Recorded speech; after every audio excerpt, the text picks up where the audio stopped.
हाय, मी पूजा आणि स्वागत आहे तुमचं माझ्या आजच्या नवीन एका व्लॉगमध्ये. तसं तर हा व्हिडिओ थोडासा जुनाच आहे, पण म्हटलं चला असं गॅलरीत पडून होता तर म्हटलं चला तुमच्याशी पण शेअर करते. तर हा राहूनच गेला होता तुमच्यासोबत शेअर करायचा. आम्ही इकडे चाललो होतो वडबुद्रुक तुळापूरला. तर इकडे ना ननंदबाईंना घ्यायचं होतं कोरेगावमधनं, तर त्यांच्यासाठी आम्ही थांबलो. इकडं त्यांच्या घरी आल्यानंतर चहा वगैरे घेतला आणि पिल्लूची आणि त्याच्या आत्तूची ना इकडं मस्ती चालू होती, कारण त्यांचं पण छोटं बेबी आहे. तर त्याचं आवरत होत्या आणि आम्हाला त्यांना पण घेऊन पुढं जायचं होतं. तर आम्ही त्यासाठीच निघालो होतो. नंतर त्यांना घेतलं. त्यानंतर म्हटलं की चला आता प्रवासाला तर सुरुवात झाली आहे. त्यांचं छोटं बेबी होतं म्हणून आम्हाला थोडंसं स्लोत जायचं होतं, कारण आमच्याकडं पण पिल्लू होतं सोबत. तर ह्या व्हिडिओमध्ये ना पिल्लूचं नाव काय आहे ना तर ते मी नक्की सांगणार आहे, कारण आम्ही ना आज स्पेशली म्हणजे तिकडं चाललोच आहे त्यांच्या दर्शनाला. तर म्हटलं की आपल्या पण बेबीचं नाव आपण सांगूनच टाकावं. तर पुढं मी ते तुम्हाला नक्कीच सांगते. तर आम्ही आलो होतो इकडं वडबुद्रुकला. आता माहिती नाही कुणी वडू बुद्रुक म्हणतं तर कुणी वडबुद्रुक म्हणतं. तर इकडं आलो होतो बाहेरून. तर छान असं दगडाचं काम वगैरे आहे इथं केलेलं, आणि आतमध्ये ना महाराजांची समाधी आणि कवी कलशांची समाधी देखील आहे इकडं. हे शिक्रापूर पुण्यामध्ये येतं. तर इकडंच आम्ही इकडे चप्पल वगैरे सोडली आणि त्यानंतर ना आतमध्ये जायला निघालो होतो. इकडं आतमध्ये एंट्री केल्यानंतर ना आपलं नाव, नंबर आणि ॲड्रेस आपला आतमध्ये लिहून द्यायचा असतो.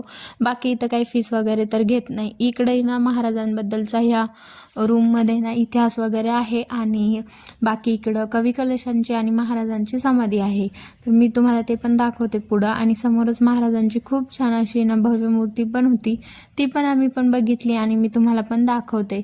इकडं आलं ना की मन अगदी एकदमच म्हणजे भरून आल्यासारखं होतं. मला तरी असं होतं, मी माझ्या लाईफमध्ये तर हा सेकंडच टाईम होता की मी इकडं आलेली, कारण याआधी मी एकदा आले होते तेव्हा मी आणि आहो आलो होतो, आणि यांच्या बहीण वगैरे होत्या दोघीजणी, म्हणजे आम्ही ननंदा आणि मी असं आम्ही आलो होतो तेव्हा. तर इकडे ना म्हणजे फोटो वगैरे काढत होते काही जण, घोषणा वगैरे पण देत होते. तर आहोंनी त्यांनी अगोदर इकडे दर्शन करून घेतलं. त्यानंतर ना आम्हाला पण जायचं होतं, पण आतमध्ये गर्दी होती त्यामुळे आम्ही लगेचच काय आत गेलो नाही.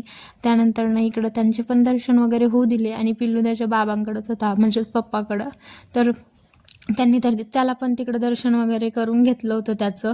आणि आमच्या पिल्लूचं नाव आहे ना शंभूच आहे, म्हणजे आम्ही तरी शंभूच ठेवलेलं आहे. आम्हाला रुद्र ठेवायचं होतं पण घरचे नाही म्हटले म्हणून आम्ही त्याचं नाव शंभू ठेवलं आहे. तर कसं वाटतं आमच्या पिल्लूचं नाव नक्की कमेंट करून सांगा, आणि तुम्ही पण महाराजांचं दर्शन घ्या. तर आम्ही पण घेतलं आणि खूप छान वाटत होतं इकडे येऊन. म्हणजे ना खरंच इथं आल्यावर आहे ना माझं तरी खूप जास्त मन भरून येतं हे सगळं बघून किंवा त्यांचा इतिहास वगैरे आठवून. तर इथे छान असं दर्शन वगैरे घेतलं. ननंदबाईंनी पण घेतलं, त्यांच्या छोट्या बेबीचं पण आम्ही इकडं दर्शन वगैरे करून घेतलं. तर ते बेबी तर फर्स्ट टाईमच आलं होतं, आणि आमचा शंभू देखील फर्स्ट टाईमच इथं आलेला होता. त्यानंतर ना भाऊजींनी वगैरे दर्शन केलं. आम्हाला नाही इकडं शंभूचे काही फोटो वगैरे क्लिक करायचे होते. माहिती अशा ठिकाणी फोटो वगैरे क्लिक नाही करायला पाहिजे, पण तरीही म्हटलं चला आठवणी पण राहतात, त्यामुळे आम्ही इथं काही त्याचे फोटो क्लिक करायला घेतले. पण खूप जास्त वर्दळ होती त्यामुळं म्हटलं थोडं थांबू. अगोदर त्याच्या पप्पांनी आणि त्यांनी फोटोशूट केलं. त्यानंतर त्याला आम्ही इथं बसवत होतो, पण तो बसायलाच तयार नव्हता इकडं फोटोसाठी. खूप मुश्किलीने त्याला बसवलं आणि त्याचे काही फोटोज वगैरे क्लिक केले इथं. तो हसायला लागला ना खूपच जास्त हसतो, नाहीतर हसतच नाही किंवा पोजच देत नाही फोटोला व्यवस्थित. समोरून छान असं फुलांनी वगैरे हार वगैरे घातलेला होता महाराजांच्या समाधीवरती. तर इथं पण काही थोडेसे फोटो काढून घेतले आम्ही त्याचे बसून. आणि तुम्ही पाहू शकता तो खूप जास्त परेशान करतो, फोटोला नकोच म्हणतो. आणि सगळे येत होते, दर्शन पण करत होते, त्यामुळे आम्ही ना म्हणजे असं काही नाही की दुसऱ्यांना डिस्टर्ब करून आम्ही फोटो काढले, तर असं आम्ही काही केलं नव्हतं. मग त्याचे काही इथं फोटो घेतले. आणि इथं छान असं ना फुलांनी सजवलेलं होतं सगळीकडे, म्हणजे रांगोळी टाईप त्यांनी काढलेलं होतं. आणि इकडं दिवा वगैरे आणि वरतीचं पण बांधकाम वगैरे तुम्ही बघू शकता किती छान होतं. इकडं दर्शन वगैरे करून झालं होतं, फोटोज वगैरे क्लिक करून झाले होते. नंतर आम्ही गेलो होतो कवी कलशांच्या समाधीकडं. तर इथं पण फुलांनी छान असं डेकोरेट केलेलं होतं, म्हणजे फुलं वगैरे वाहिलेली होती तिथं, आणि छान असं ते सजवलं पण होतं. त्यांनी आपल्यासाठी जितकं काही केलं ना ते आपल्यासाठी खूप जास्त आहे. तर त्यांच्या समाधीचं इकडं आम्ही दर्शन वगैरे घेतलं, आणि पिल्लूला पण आहे ना खूप जास्त म्हणजे दर्शन घेतलं त्यांनी. फर्स्ट टाईमच त्यांनी असं दर्शन घेतलं तिथं. आणि ना इथं म्हणजे नाही काय ना शेजारीच आहेत समाधी दोन्ही पण. तर आम्ही इकडून फुलं घेतलं होतं समाधीवरतून. खूप जास्त फ्रेश होतं, आणि मला तरी आवडतं असं देवासमोरून फुल घ्यायला. आणि ते मी घरी पण देवाच्या समोर किंवा मग पुस्तकांमध्ये ठेवत असते. तर तिथून मी एक फूल आणलं आणि त्यानंतर हे बघू शकता माझ्या ननंदबाईंचं छोटंसं क्यूटसं बेबी. हे खूप क्यूट आहे, जितकं ना व्हिडिओमध्ये क्यूट दिसते ना तेवढंच क्यूट ते ना समोर पण आहे. आणि इकडं तर पिल्लूच्या पप्पाचे आणि पिल्लूचे फोटोज काही संपत नव्हते, त्यांनी खूप सारे फोटो काढले. त्यानंतर आम्ही आलो इकडं महाराजांची खूप भव्य अशी मूर्ती होती, छान. तुम्ही जर कधी गेले ना तर नक्कीच बघा, खूप छान आहे. आणि इकडून खूप जास्त ऊन होतं तरी पण आम्ही थांबलो बराच वेळ, तिथं दर्शन वगैरे घेतलं. त्यानंतर इकडं पण पिल्लूचे काही फोटो काढले, आम्ही पण थोडेसे काही फोटोज वगैरे घेतले. खूप जास्त ऊन लागत होतं, माझं तर म्हणजे नाही का डोकं पूर्णच तापून गेलं होतं. आणि इकडं आता फुलांनी आज थोडंसं सजवलेलं होतं, कारण की हा व्हिडिओ आहे 16 जानेवारीचा. त्या दिवशी राज्याभिषेक सोहळा होता महाराजांचा, संभाजी महाराजांचा. तर आम्ही त्या दिवशी गेलो होतो. इकडे एक हे होतं जे की तुम्ही वाचू शकता व्हिडिओमध्ये, मी घेतलेलं आहे तुम्हाला वाचण्यासाठी पूर्ण. आणि एक त्या साईडला सुद्धा होतं, एक ह्या साईडला आणि एक त्या साईडला, असं दोन्ही साईडला होतं. तर मी दोन्ही पण साईडचं शूट घेतलं आहे.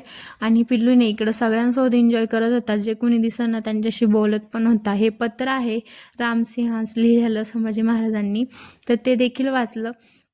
त्यानंतर आतमध्ये आम्हाला जायचं होतं, कारण की इकडं महाराजांचा पूर्ण इतिहास आहे. मी तरी आधी एकदा बघून गेलेली आहे, तुम्हाला पण दाखवते. आतमध्ये बघा, समोरच नाही का महाराजांची खूप छान अशी देखीव मूर्ती आहे आतमध्ये ठेवलेली. आणि इकडं साईडला भिंतीवर आहे त्यांचा इतिहास देखील लावलेला आहे. तर ते फोटो थ्रू तुम्हाला मी दाखवते पुढं. मूर्ती आहे ही अगोदर इथं नव्हती, ही आत्ताच बसवली आहे यावर्षी, कारण की मागच्या वर्षी जेव्हा आम्ही गेलो होतो तेव्हा तर नव्हती, मग माहिती नाही केव्हा बसवली आहे. तर चला आता इतिहास, इथून आहे संभाजी महाराजांचा आहे इतिहास चालू झालेला इथं दाखवलेलं आहे. तर इथे त्यांच्यावर जे संस्कार झाले होते तर हे त्याचं छायाचित्रण. आणि त्यानंतर युवराज शंभूराजे म्हणजे जेव्हा 16व्या वर्षाचे होते तेव्हा त्यांनी बुधभूषण ग्रंथाची रचनाचे जे सांगत होते लेख कवी विकास, तर ते हे करताना आहे हे. त्यानंतर हे नाही का पन्हाळा किल्ल्यावरून जेव्हा नाही काय पाहणी करत होते तर हे ते आहे.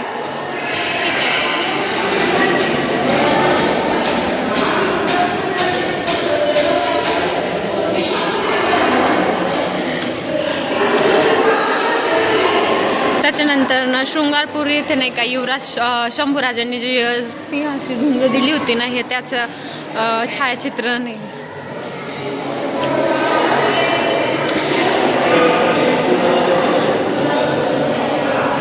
आणि इकडं सगळे महाराजांचे शस्त्र जे असतात तलवारी वगैरे, त्या सगळ्या गोष्टी इथं.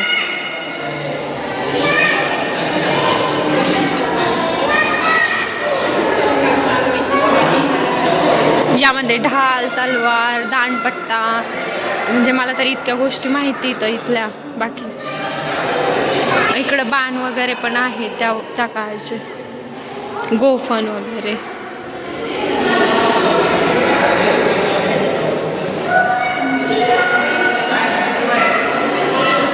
त्यानंतर हे ब्राह्मण गंगाधर कुलकर्णी मूलस्मान झाले होते तेव्हाच आहे.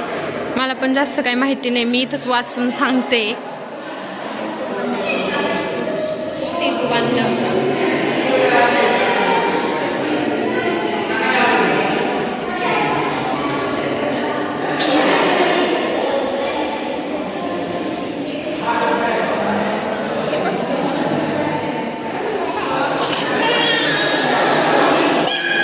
संभाजी राजांच्या समाधीचा जीर्णोद्धार.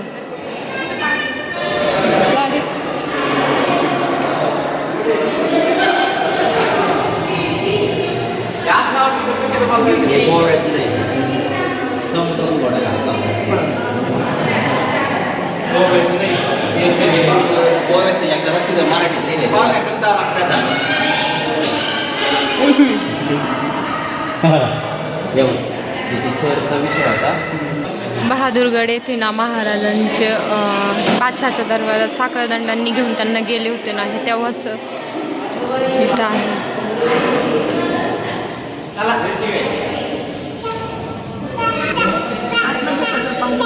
बाहेर निघालो. निघालो होतो, कारण आम्हाला पुढं पण जायचं होतं. जो व्हिडिओ म्हणजे याच्या पुढचा जो व्हिडिओ आहे ना, तो ऑलरेडी आपल्या चॅनलवरती आलेला आहे. तो जर तुम्ही नसेल बघितला ना, तर तो बघून घ्या. तो मी शेअर केला होता, पण हा करायचा राहूनच गेला होता. तर त्यानंतर नाही ना आम्ही इथून बाहेर पडलो, कारण की आम्हाला पुढं पण जायचं होतं. तर इकडं चप्पल वगैरे सोडलेली होती, तर चप्पल वगैरे घालून घेतली आणि इथून पुढं आम्ही निघालो. यांनी हे वीर बापूजी शिवले व वीरांगता पद्मावती शिवले यांचं स्मारक आहे इथं. यांनी ना संभाजी महाराजांना अग्निडाव दिला आणि त्यांचे जे अवयव होते ना ते शिवले होते यांनी.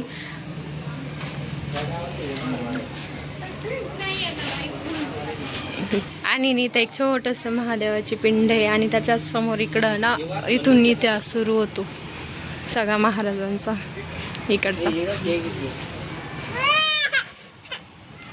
चला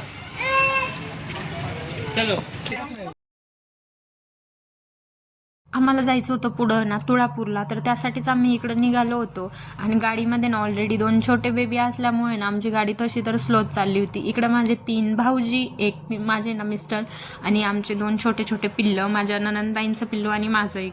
आणि आम्ही दोघीजणी, आम्ही इतकेच जण होतो, त्यामुळे आम्ही स्लो चाललो होतो. आणि आम्हाला ना दिवस इकडंच म्हणजे आज पूर्ण दिवसभर आम्ही इकडंच होतो, त्यामुळे आम्हाला काही जास्त घाई नव्हती. तर आम्ही इकडून चाललो होतो. आणि आज आहे ना पिल्लूला माहिती नाही कसं काय, पण त्याला ना उलटी वगैरे झाली होती. तर त्याचा चेहरा एकदमच पडून गेला होता आणि माहिती नाही ही क्लिप ना उलटी कसं काय झाली येते. पण चला, असं होतं अचानक कधीतरी. त्यानंतर नाही ना, जर तुम्हाला हा व्हिडिओ आवडला असेल तर नक्की लाईक करा. तर चला, बाय, भेट.